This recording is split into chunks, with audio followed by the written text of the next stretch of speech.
Hey, what's up, y'all? It's Patrick Beach. Welcome to Men of the Hour. Justin and I just had an amazing chat around yoga, around life, how to feel more fulfilled on your day-to-day basis. I hope you enjoyed this episode. Called the FBI, Patrick Beach. Thank you for saying yes to coming on this podcast, trusting me with this conversation, and allowing me to educate people with what I think you have as an expertise, which is totally yoga, bro. You ever been called a yogi? I gotta ask you. Oh yeah, of course. I think it gets thrown around. It's just part of the vernacular, if you will, when it comes to the common consciousness of people, right? But then, doesn't that make you think of the words like granola? And does it sit in the same bucket as the word granola? Dude, to be honest with you, this is kind of a nerdy reference, but it reminds me of there's this one scene in Avatar: The Last Airbender, the original series from Nickelodeon, where he's like going through the 7 chakras, and there's like a yogi kind of guiding him through that process. And that is what it reminds me of most. I'm like, oh, like Avatar. So I'm with that because I was a fan of that show and Legend of Korra as well. Nerdy start off to the conversation, but yeah, it's funny. It's cool to see how much yoga has evolved. Even in the last 10 years into its accessibility and availability to so many more people, which is amazing.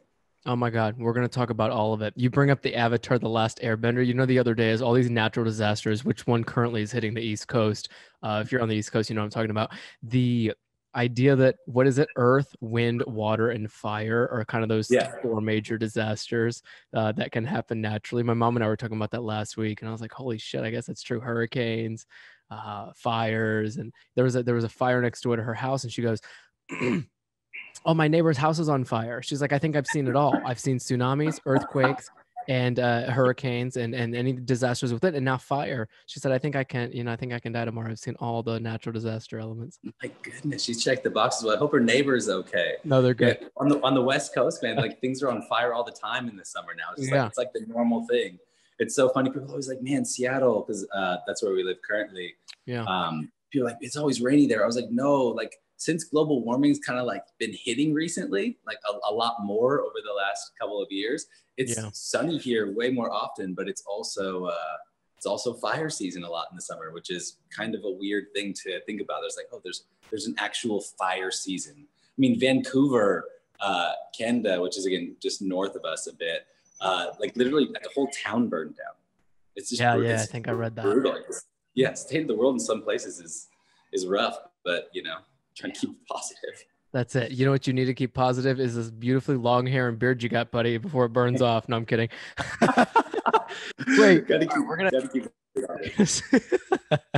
we're gonna spend this episode educating, my friend, or educating others, really. Yoga. I mean, how'd you fall into it? Why is it so significant in your life? I mean, and we could talk all day about the brands and massive studios you've built around it. You have a massive following, but it's because I think a lot of people look at you and they go, oh my gosh, like key master of yoga. But before all that came to life and fruition for you, walk us through the journey of yoga for Patrick Beach. A super long story short of it is that in university, I went to, I guess I finished college at a Lutheran school, a small Lutheran school. And I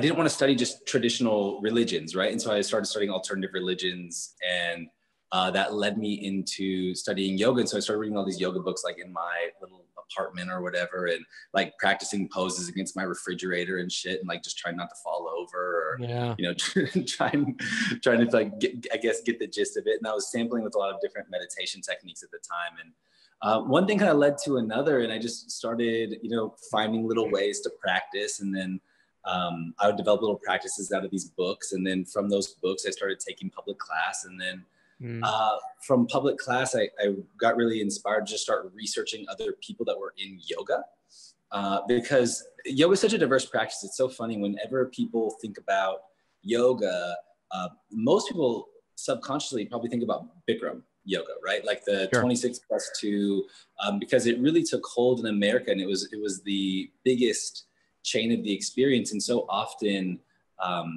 in really anywhere, the common consciousness gets wrapped around the single name of something, where when you say, hey, let's go do yoga, that's really like saying, hey, let's go do sport. You know, it's like, well, which one? Like which style, which practice, which method, which game? Because yoga is such a practice of methods. There's so many different methods to like how you're going to organize yourself in space, and what you're going to do, and what the aim or your focus of that session would be. And so it's very similar to like sports, right? Like you could do yoga that's similar to baseball, and you could do yoga that's similar to basketball, and you could do yoga that's similar to really, again, any physical activity that you could think of. Like there's some yoga style that's in some way, shape, or form similar to the mindset or the physicality represented in those spaces. And so I think as you begin to enter those things, you decide like what it means for you. But you know, kind of building off that a little bit, I think with the development of what yoga has become, so many of my friends, even when I first started teaching, they all thought that I was teaching the 26 pose thing. And I never really was, because I never really studied that in depth. And yeah, so I think it's cool that it's evolved so much. And it's also amazing that there's so many people that are just allowing it to be part of their life, which is fun. You said it, man. I think everybody just wants a little piece of it, right? It's like that.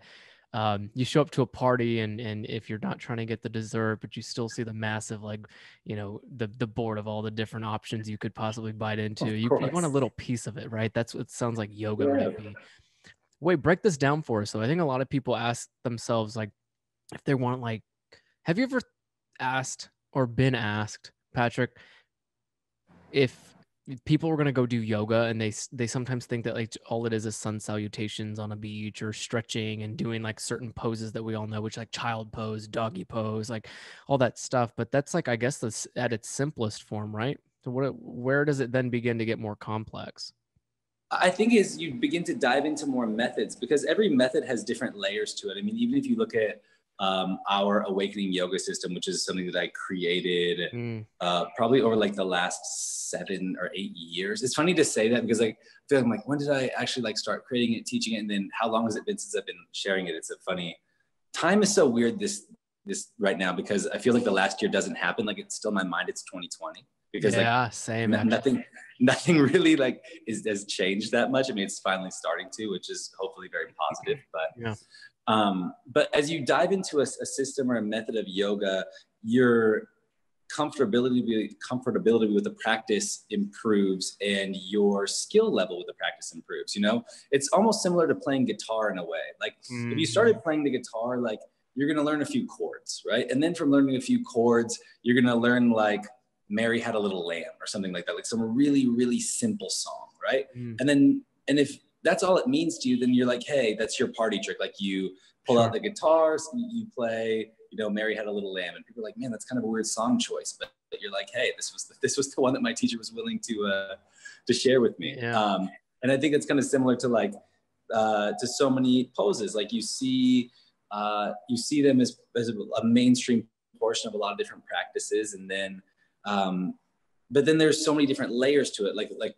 for us, it's all about like we have so much of the how you do things, and then like how you move from place to place is really important, because I think that leads to availability. And one of our biggest aims is from teaching all these different places in the world. I'm always teaching such a random group of people, you know, and each group has like, as you're saying, like different familiarities, different strengths, and different weaknesses. And in these sessions, you're teaching people with all different levels of experience. And so our biggest aim with what we share is to have a practice that meets you where you are.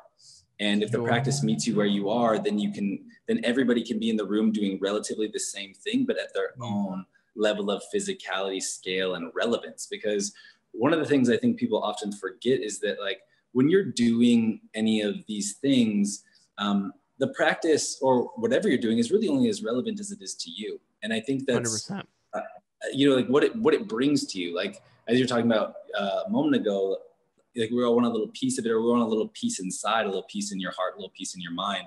And when you're in those zones, you're trying to figure out like what it takes to get you there. Like for some people, it doesn't take much. And like, congratulations, like that's amazing. And then for other people, like it takes a lot. And I think the different layers of the practice can help lead people into different levels of confidence within themselves, different levels of peace within themselves. But it really all comes down to, you know, what you need, and then trying to align your intentions and your actions to make that possible. I think that could be so relevant to life too. That's got to be so fulfilling for you, man, on both spectrums. Like you educating other people and teaching them how to do yoga and like find balance with their skill level and, you know, meeting them halfway.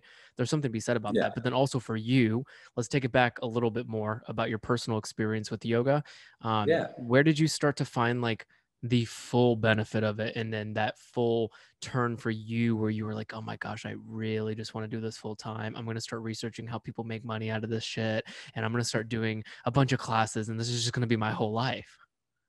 I think it all just kind of, it was really a one step at a time approach, I feel. Like as I started, so when I started going to class publicly, I was so stiff because I played basketball like growing up, like pretty competitively, and I trained for it quite actively. And I kind of made this like flip of the coin switch from like doing basketball to like, I don't really want to do that anymore. I'm going to do yoga. Right. And it happened around probably 22 years old or something like that. And so I was so rigid, like people always say, oh, I can't do yoga because I'm inflexible. And, you know, that's like the most common thing you obviously hear.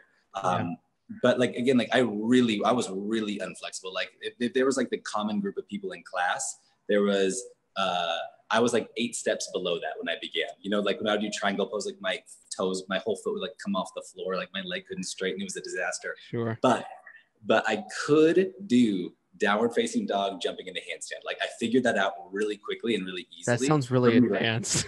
Yeah. This is what's hilarious about it, right? Like that I could do this one thing, this one little thing, which is funny to me now because I mean, obviously I still work with so many people on it, but this was all I could do. Right. And people were like, oh, wow, like that's so advanced, just as you said, right?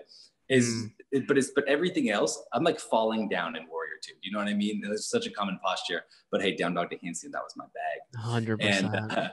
And so people asked me to start teaching them. And so I started teaching like 4 people at a time in my kitchen, in my apartment. Like that was the thing that I would do. And, and because people were like just so interested in this one thing, and I was like, all right, man, like I'll teach y'all, but like, you know, I just kind of ran with it. And so yeah, people would come over and I'd teach a little class, and it was fun. And then one of the people that would come to those classes, she was a member at a relatively popular studio, and one of the teachers was moving. And so she recommended me for teaching there. And that's kind of how I got started teaching publicly.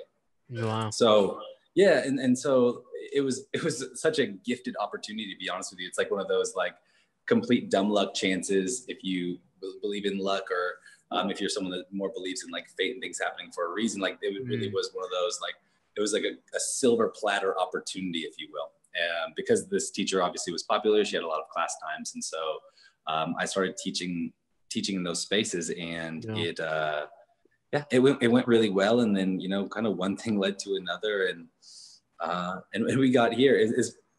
It's a funny journey in terms of the professional sense of it, but just personally, I think I dove into the practice because it was personal. You know, it wasn't external. Like the only person that what I was doing mattered to was me. And coming from a space of like playing competitive basketball, being like, wow, to even matter to anybody, like I need to be able to shoot this percentage from the 3-point line. I need to have this vertical. I need to be able to bench press this much. I need to like be this fast. And every single thing is a measurement against everybody else. And so everything that you're working towards is really an external result.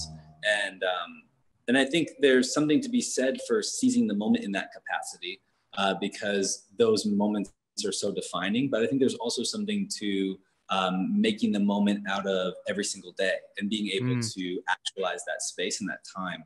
And that is really what yoga brought to me. So it gave me that sense of the moment, but more consistently. And so I think that's where I really got hooked into it, because I didn't need an atmosphere or competition in order to enjoy where I was at in that time. So yeah, that's kind of what I think that's what hooked me into it the most. It was just like, just that shift in my mindset around what I was doing. Mm-hmm. And I think a lot of people are still trying to wrap their heads around how they can either take a career or a passion project and find fulfillment in it personally, but then outwardly is at the same time. That's a sweet spot. Like you'd said, it is a silver platter. Not just you going to the studio and her having a lot of time slots, but essentially like you being now able to do what you love and helping other people discover what they potentially could love at the same time. Oh, completely. I think one of the things that I always think about when it comes to this stuff is, what makes an experience worth having and what Yeah, makes an experience worth repeating, because those two things really play hand in hand when it comes to the way you communicate with the world, right? So that's right. there are certain things that you would like, you'd love to do, but you're like, yeah, I'm gonna do it once, like skydiving. No, Skydiving for many people is like a one-time thing.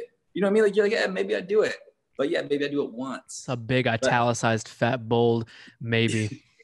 yeah, right. But very few people really make that leap to being like, you know what, I'm gonna go like skydive all the time, right? So, Yeah. but for some people, that's an experience worth repeating. And I think when you're looking at the way you organize your time, the way you spend your time, you're like, well, what makes this experience worth it to me? Oh And my then God, like, of course.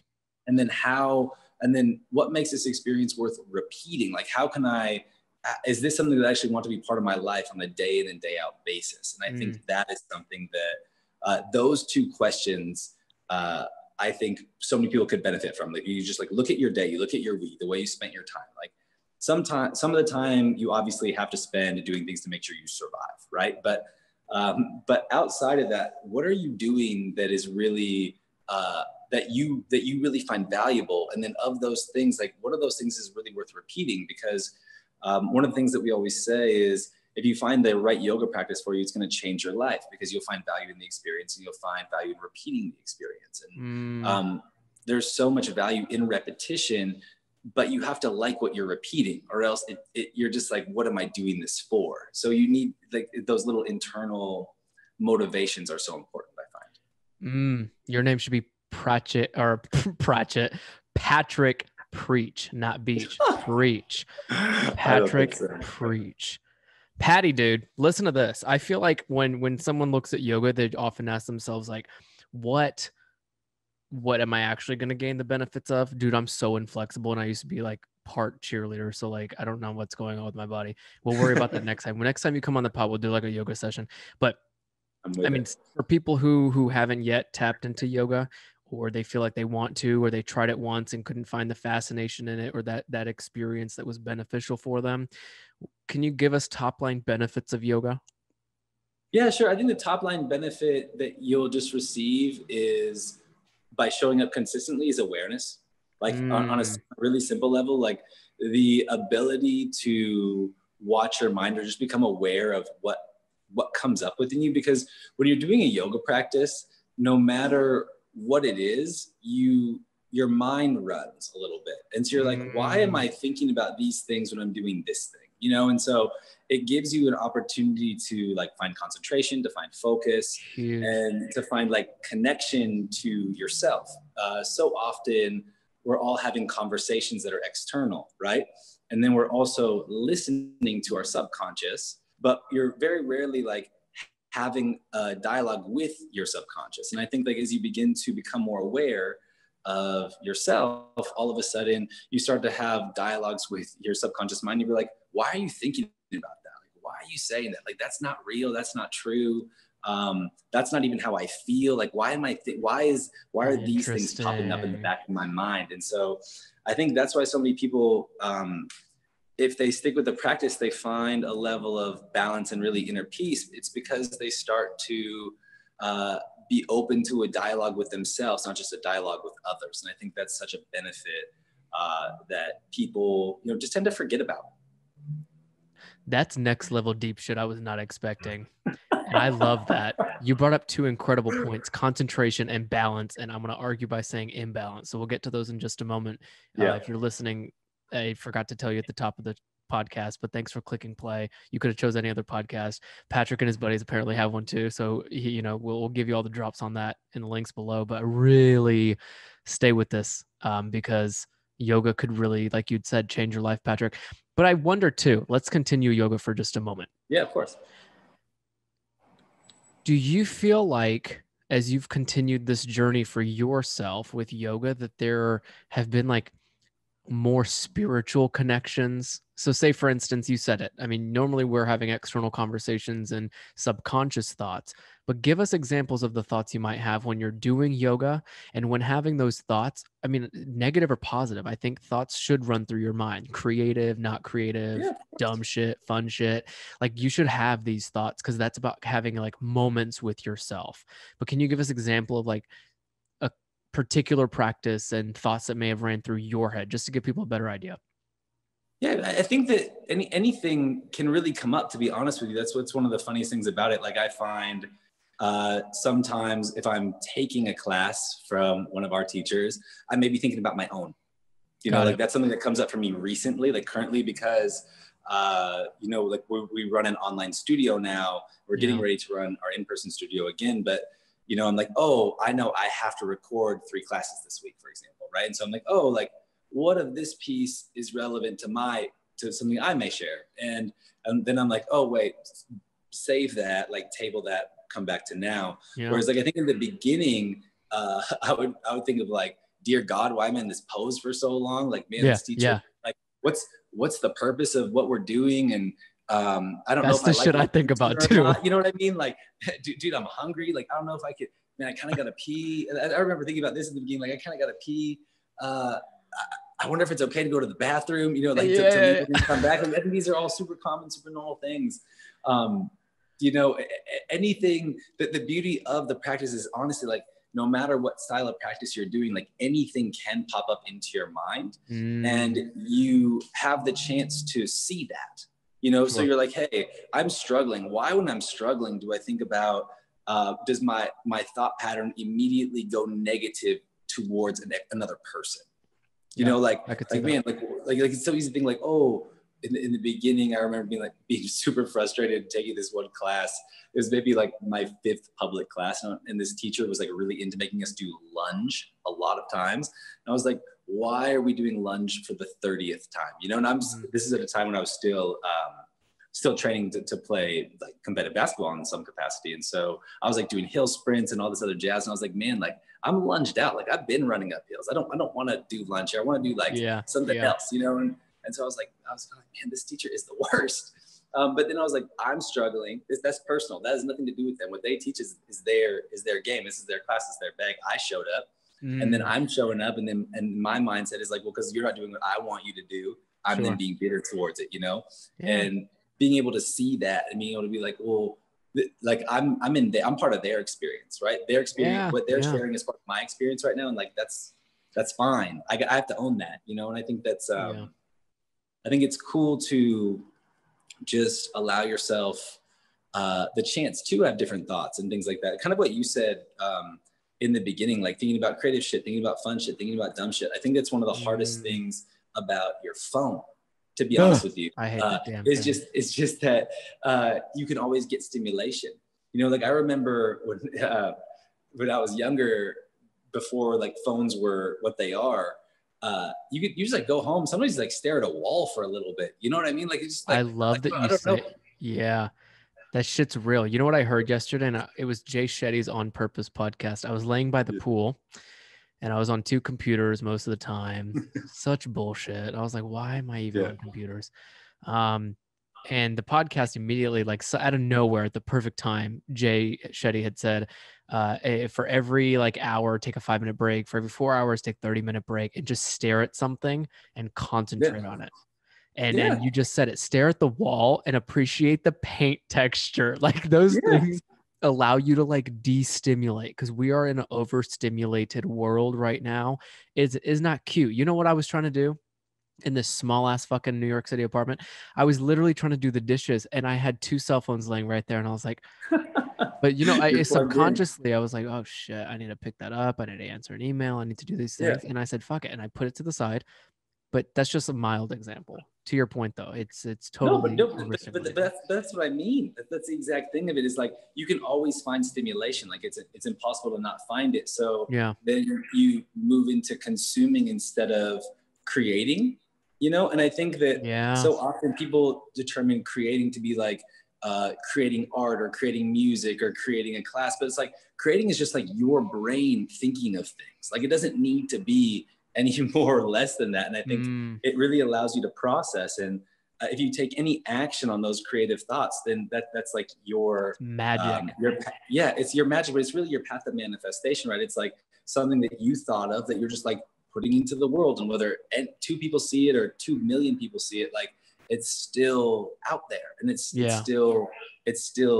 went from your thought process into some level of reality. And I think that's so Love that. important.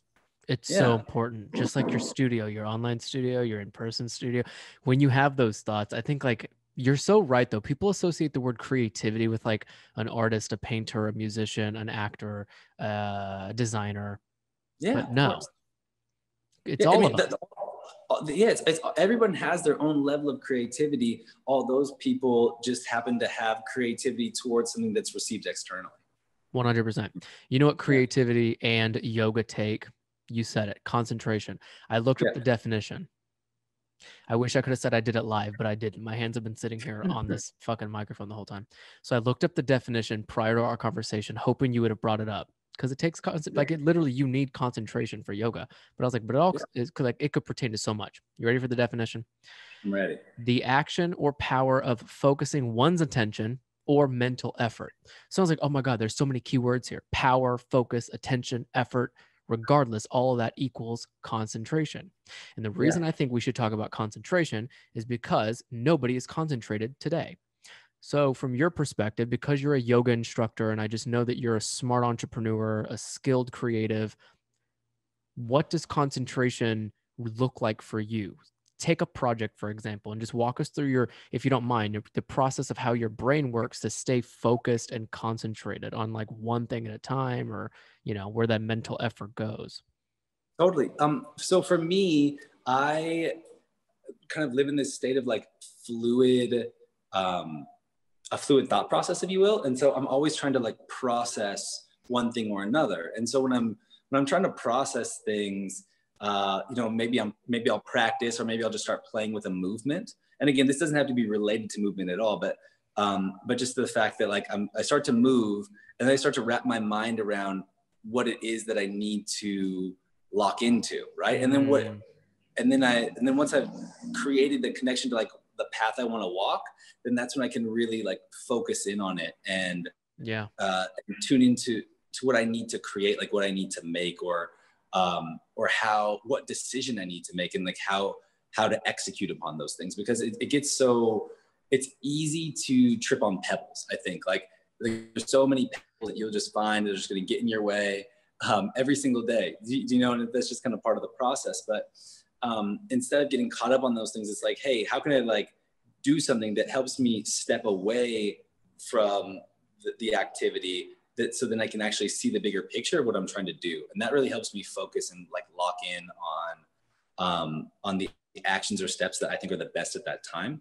And it really reminds me of this kind of like yoga philosophy, but it's about the difference between being present and being focused, right? If you're being focused, you're just fully tuned into the one task at hand. Exactly what you're saying about concentration. You're like, you're in it. There's nothing else going on around you. Like you're fully locked into that. But when you're in concentration, or where you're in focus, you're not necessarily present, because if you're present, you're aware of your full surrounding. You're in your bigger picture, right? And so it's trying to play the balance of like, almost like describing it as similar to a massive painting, right? Like if you're working on a massive painting, like you need to go in there and get the details, like you need to get those details in there and make sure that every little color is in the proper place that you want it to be. But then you have to step back from the painting for a moment and just be like, okay, like what's there? Where do I want to go next? And how should I orchestrate the next flow of color in order to create my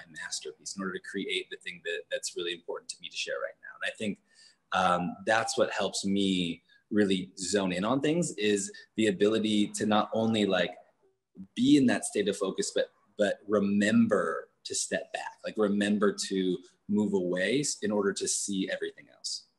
You ever been told you're so well spoken, dude? You're a perfect guest for this show. I don't know, man, but thank you. I I'm the talk first all to the tell time. you that. I You're so talk good. all the time. So I love that. it's the Italian in me, you know, like my mom talked all the time. Like I'm just, my daughter talks all the time. Like my whole like little crew, like I feel like everybody that's part of our circle, like can talk to a Yeah. wall all day long. So, you know, I think that's part of it. It's a constant flow of conversation. You're making the episode a constant flow of conversation. Does someone as fluid of a thinker like yourself, do you compartmentalize? I think I have to now, to be honest with you. You're getting busy.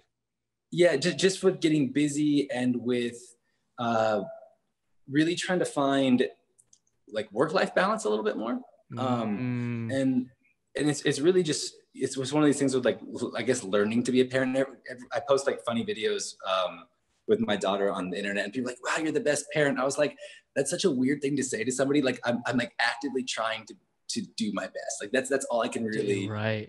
Good point. You know, because there's so many different ways to be a parent. And I think that so often people put pressure on themselves to be a parent that they're not. And I'm trying to be the parent that I am, you know? And I think that's a different way to think about things. Like some people are like, oh, like a perfect parent is there with their kid all the time and like is there and makes every meal and does every single thing and, you know, changes every diaper or puts them to bed every single night. And like, for some people that's the vibe and that's the thing. But for others, like you need other things. Like you need, maybe you need work or maybe you need play and you still obviously need time with your kids. But I think it's one of those things that really helped me understand compartmentalization, because like when I'm with my daughter, I don't want to be anywhere else in my mind. You know what I'm saying? I don't want to be thinking about an email or thinking about a job or thinking about a class I need to create or teach. Of course. You know, like, and so I try to find like that right balance of, hey, like I'm there, I'm with you, and I don't need to 100%. Be anywhere else with it. And so that's really helped me with compartmentalization. And then also, since we've built out our own online studio, like we're like compartmentalizing. The work has been so different recently because like there's teaching work, and then there's like the in-person work, which recently has been so much like painting or construction or building things or like deciding how something's going to look. And that's like such a different mindset as opposed to teaching, which teaching is just like, is what I love to do. But it's not always the thing that you always get to do. And so it's like one of those, it's just, it's all part of the same, again, it's just like seeing the bigger picture. It's all part of the same game. The masterpiece, as you called it. You bring up, your you bring up, it's a vibe. You're a vibe, dude. What the hell? Also, wait, speaking of masterpiece, in order to have a perfect podcast, apparently you have to be able to hold this cell phone up to your face for this long. So we're going to have to bring in some audio applauses and give Patrick an applause. I don't know if you have like a steady cam, a tripod. Dude's holding his phone. So I really thank you for coming on this podcast now. No worries. You guys know what? Patrick doesn't just preach. Patrick parents. That's a great point. There's so many people I think right now that don't know that you should be trying to be the parent that you already are. And that's a great point you bring up. It's so much imposter syndrome I feel like people are facing, right? But also, I mean, you're a yogi, right? As we called you at the top of the episode. So how does yoga then help you as a parent? I mean, if people are listening right now and you got kids or kids on the way, my brother got a damn kid on the way and I'm so excited. Can't tell you if it's a boy or girl, but could you imagine like how many people are like, I need something to help me with my parenting, and like you can go to classes, therapy, whatever you want, but yoga is a great thing you could probably do before and during the kids, birth. No, I completely agree. Not only is there like for the mother, there's obviously pre and postnatal yoga, which is just really important in our belief. But I also think the mindset towards things is really helpful because there's such a shift when you have a kid. It totally punches you in the face. It doesn't matter who you are. Like you're not prepared. When the baby comes out, the fist just goes pop. Yeah, it's like bam. You're like, oh dang. Especially that you leave. It's not like they give you an instruction book when you leave the hospital. You know what I mean? Don't. It's like, it's yours. See ya. They're like, all right, peace. It's so funny. That was a shocking but fun moment. But I think one of the things that yoga really helps you with most when it comes to parenting is just that it allows you to understand and really appreciate the moments when you are enjoying being around your child when they're very young. Yeah. Because there's a lot of moments in the beginning where it's going to be a little bit rough. And so you need to like be able to savor those moments when it's not, you need to be able to like, hey, like this is the moment where it's like, it's good. This is the moment where I don't feel like my life is less, or my life is done, or my life isn't the same as it was before. I mean, obviously your life is different. You have a kid, like that's just the reality. 100%. But it gives you like just perspective, I think. And I love that. you're just not as responsive, because I mean, they're crazy sometimes, man. Like my daughter said shit, it's punching you apparently. Yeah, it does in the beginning, but like my daughter speaks incredibly well for being almost 2. Like she'll speak in like paragraphs pretty much. Like she's just very fluent with language. And so like she'll drop hammers on you. You know what I mean? Like she'll go away. Like she'll like, Daddy, you cannot sit next to me right now. You need to go sit in the other room and make me a smoothie. I love that. What you Snaps need to do to that, man. You raised her well. So she said that to me. Yeah, she said that to me yesterday, right? And so I was just like, and I can laugh at it now, but I was like, man, like I've been toting you around all day. Like we went and did all these things. We played with bubbles. We went down slides. We climbed up ladders. Like, and now you treat me like for like this? 3.5 hours. And I get back home and we're like, hey, all right, Daddy, I'm gonna watch my show for 15 minutes. You're gonna get away from me. me. Make me a smoothie. Yeah, totally.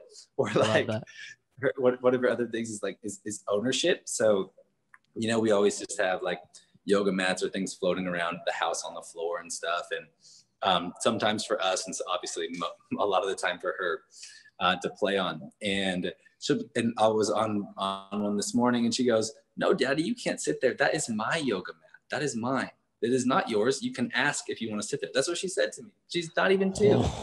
So it's like, but it gives you the perspective to be like, man, you're kind of rude sometimes. But you realize that she's just expressing language, and it's nothing about it is inherently personal, right?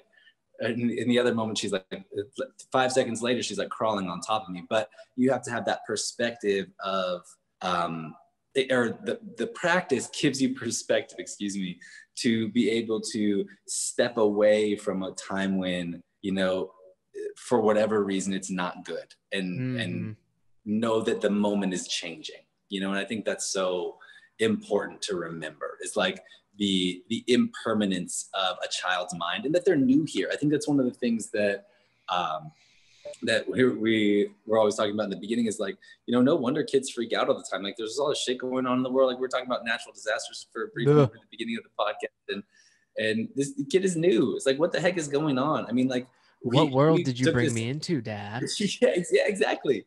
It's such a wild, it's a wild thing to consider. Yeah. All of a sudden they're processing all these things and they're trying to figure out how to participate and trying to figure out like, hey, like how to move, how to speak, how to get what they want. And, in a simple way, like we're all still trying to figure that stuff out in some capacity. Just changes a little bit as you get older. But there's so many different worlds that you can kind of step into. And I think that as you begin to grow older, you like make choices and you start to play in different atmospheres and different spaces, and that really helps not only shape you but shape the worlds that you participate in and that you're a part of. And we call that culture, we call that groups or bubbles or friends or whatever. But I think that really when you can understand those things and again just have the opportunity in your mindset to step away, I think it just gives you perspective, which is helpful. And deep honesty too. You bring up a good point, which is just being like understanding that these gentle reminders come as being a parent, as being an educator, as being a mentor to your family, to your kids, or what have you. Your daughter probably speaks better English than me. You said paragraphs, and the way that she just told you to get off her damn mat, I don't even know if I could do that. Number one. Number two, Patrick switched hands on this phone, so I'm going to switch hands on holding this microphone that you hear my voice coming out of right now. So we're both just holding the device. I have that mic. I feel like it's heavy. That's the one we use for our podcast. Oh my God, this is so fucking heavy. So I tried to put it on the little stool thing, but then it's gonna like come up to my eyes, and those don't really talk as well. You know what I mean? I do trust you. We've dealt with many different audio situations, so it's kind of funny. Gosh, but it's so fun learning this stuff. If you're listening right now and you want to start a podcast, just direct message one of us. It is so interesting. You just learn shit Yeah. out. And I think there's like your heavyweight champions of podcasting, and then you have your, people that like to do it once a month or whatever. And like, dude, it doesn't matter. It's just like it's really dope to have these conversations with guys like you. So we're going to continue the conversation. Let's talk about imbalance of life. This will be the final topic, and then I got one last question for you, Of which course. if you guys are listening, stay tuned. I have a really important question I want to ask Patrick as we close things up. But so do you, I mean, you seem to have a really good perspective and wrap on life and the world that you're living in.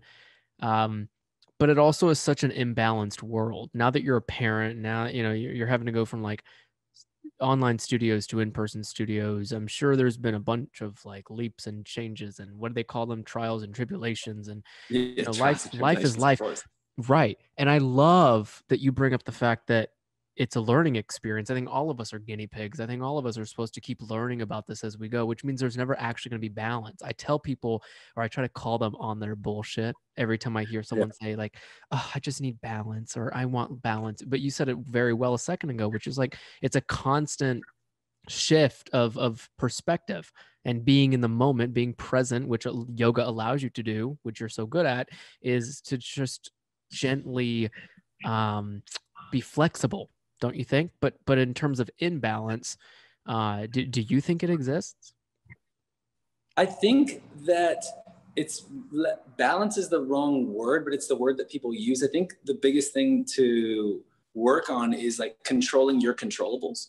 I think that's like a really simple way to say it, because too often there's like this need to think like, oh, okay, everything's in its proper place. Like nothing is ever always like going to stay in its proper place. Like that's not the way that life happens. Like nature isn't organized. You know what I'm saying? Right. Like nature is random in so many ways. And so the nature of anything is to become disorganized. Sure. And so instead of sitting here and like trying to constantly seek something that isn't necessarily there, it's like, what can I control and how can I work the best within that space? And I feel that if I really lock into those zones, it's really helpful for me, because then I'm not trying to, what's the best way to say it? Like, I'm not trying to worry about something that I literally can't have no say in, because some people get caught up in these narratives of like, oh, this happened, so therefore what for you? Like you got to answer that question. Like, well, what does that mean? What does that mean for you and how you want to live and exist? And I'm not even saying that in the like only you matter way, but your reality is shaped by the way you want to participate in the things that you can control. And we can all fight to, have more control. And so many people, obviously play pretty wild games for power, which is weird to me, but it's just not my interest. Whereas I think that when you really start to focus in on like the stuff that's like that's on your table, that you can control, all of a sudden you're playing games that you can winning. I'm trying to move away from narratives of winning and losing, but that you can actually win, that you can feel good about. And if you feel good about the things that you can control, then all of a sudden, you start to have a more positive impression on how you're living your life, because you're like, hey, like I tried this thing and it went pretty well. And then, I tried this thing too, and it went pretty well too. And it's not to say like it was perfect or that there wasn't a problem with something that happened, but you're like, hey, overall, like that went pretty well. It's like, it's like having people over for dinner the first time. Right. And you're like, well, like, hey, the conversation was good. The food was medium, but like all in all, people ate and now we're here. And like, that went okay. Like, hey, maybe next time try this, it's just one of those things where you're like trying to build patterns where you feel good about the actions that you're taking. I think that really gives you a better sense of purpose in the way you're living. I got to follow up. What's the biggest correlation, do you think, between understanding the things you can control and then feeling as if you have to create a balance for your life? Does that make sense? Like, is there a major correlation there? I'm just curious. Well, I think in my mind, at least, the biggest correlation is when you're thinking about balance, especially for someone that actually like plays with balance all the time. Yeah, I was gonna say Physical that's like a space, full like, circle thing. it's yeah, it's you recognize that there's like levels of balance. Like you're like, oh, right now I'm in a good balance, I'm in an engaged balance, I'm in a fleeting balance. And so it just helps you kind of recognize that, like, well, what can I do right now? You know, and Oh, I think that's what's helpful is like, where's the actions that I can take part in? Like, how can I participate in my life? I think that it gets very easy to sit back instead of step forwards, right? Because it's not, you're like, oh, things are fine, but it's like, hey, that doesn't mean that you can't still pursue and see where you can maneuver in like different areas where you can find success or find joy. I think that like the more you find joy in the way that you're existing on a day-to-day basis, the more you'll feel in balance, because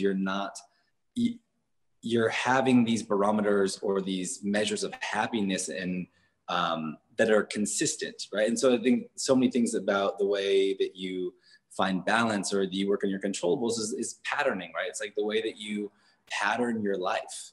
And you know, sometimes you need things, again, that are just stupid fun, and sometimes you need things that are like strict and supported. It's like a balance of structure and freedom. Like I think that's the best balance to try to seek, instead of like, oh, everything's in its proper place, now I'm in balance. It's like, hey, in my life I need a little bit of structure and a little bit of freedom, and for all of us that balance is very different, right? I was just gonna say, but I love some that. of us need a lot of freedom, you know, and some of us need a lot of structure, right?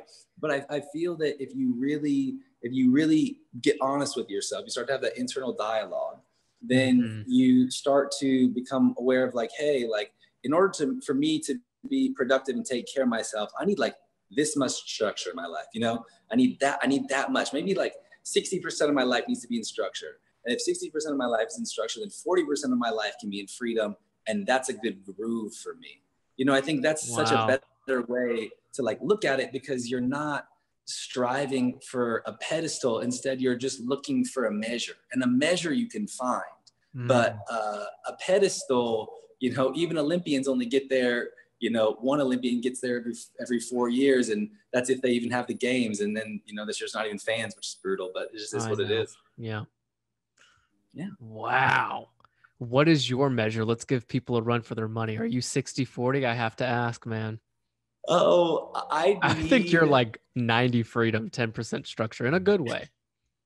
I would probably say I'm about the biggest thing is, if you're looking at time, I do the structure in which I do physical practice is relatively structured. So I'd probably say I'm like 70-30, because that's a pretty big container for me. Yep.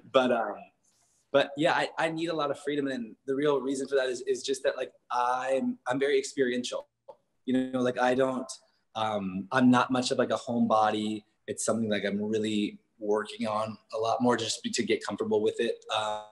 Obviously because of my daughter. But you know, I think like the freedom and the flow of life is something that I really try to interact with, and something that when I feel connected to, you know, I feel good about. You know, like when you're in your flow of life, like what does that look like? My flow percentile wise. When you're in your flow of life, like what feels, you know, like what feels good to your flow of life? Probably like a 30-70, 30% structure, 70% freedom. I work my very best. I could be working my corporate NBC job or doing this pod, doing stuff in the city. I love having the autonomy to just kind of do things when I need to be doing them. You know what I mean? And that's like anybody who's done something or created something, or the masterpiece word, as you said earlier, I think can attest to that. It's that's at least where I'm at. Probably like 30-60. Yeah, no, it's good. And then 10% random, because, you know, that wasn't really accounted for. Oh my God, right. I think both of us have 10% random, dude. Well, speaking of 10%, actually, this has no relevance to 10%. Why the fuck did I say that? You know what? Good. I got one more question for you, bud. So yeah, I'm ready. You probably have like a pace that you're on right now that's like, you know, well, I have this balance, and by all means, everything you've shared has been so thoughtful and valuable, bro. So I really thank you for all that. But with regards to like the life you're living, and I know it's definitely one that's fulfilled because of the practice that you preach, literally. Didn't I say Patrick preaches? So the practice that you preach, Patrick. Ooh, wow. Say that 5 times on your own. I'm not about to do it. But, you know, do you find purpose in what you're doing? And if so, what is that purpose? How do you define it?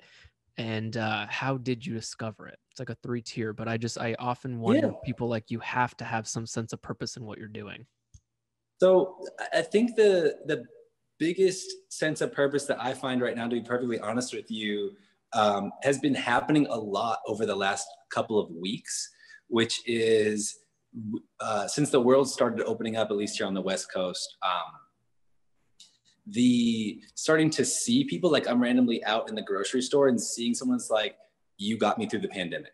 Like straight up, like people like hitting you up with that one. Like I'm in there, you know, picking out avocados. Like this happened 3 times at Whole Foods, just like 2 days ago, right? The same trip, and people are saying like, you got me through the pandemic. Like you and the team at Commune, like yo, got me through the pandemic. Like thank you. Like that's, and because again, like we were teaching to just ourselves, you know, for like 14 months, 15 months, like we've just been teaching, like me, Carling, CJ, Shelby, Erica, like we've all just been teaching each other just in this really small space, and like sending classes out, and like we're getting some comments, you know, and feedback, and people are obviously taking them, which is amazing, but Yeah. you're not seeing that personal thing. And just to have like, you know, when I was on the airport or airplane, went to LA, like 2 people just they saw us, they were like, thank you so much for like the classes you guys create, like it got us through the pandemic. And so like knowing that what I'm creating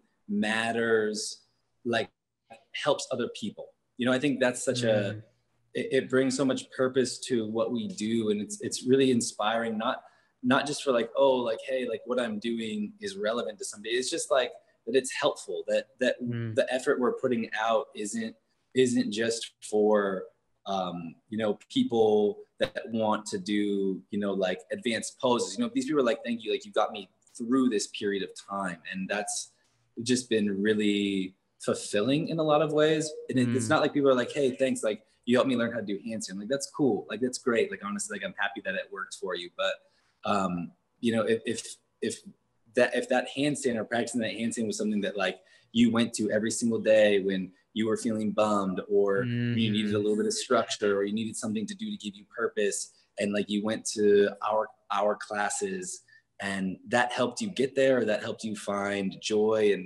in your day, then that's amazing. And that's really what we like strive to do, you know, is like again, coming back to that thought of you know, what makes an experience worth having, and what makes an experience worth repeating. And so if someone had, you know, so many experiences with us over the past year, because I think we've made like almost 2,000 classes or something like that collectively.